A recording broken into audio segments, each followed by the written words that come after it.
Je croyais que les choses bizarres n'arrivaient qu'aux autres, jusqu'à ce que quelqu'un entre chez moi pendant que je dormais, et que je ne m'en rende compte que des jours plus tard. C'était en 2018. J'habitais seul, dans un petit appartement à Osaka au Japon.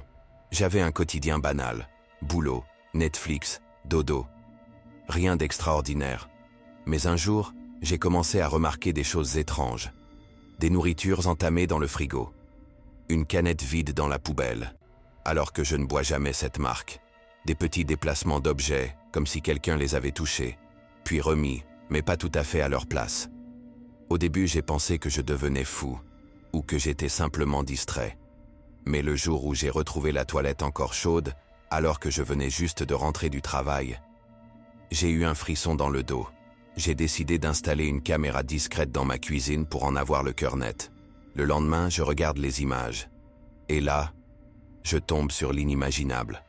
Une femme que je n'avais jamais vue de ma vie sortait du plafond. Du grenier, en fait.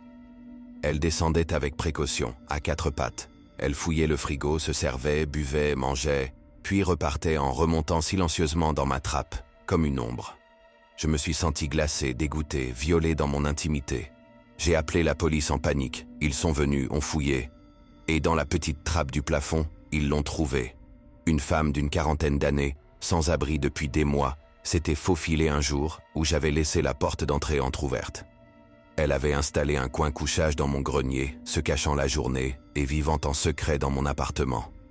Quand je dormais, quand je regardais un film, quand je chantais sous la douche, elle était là.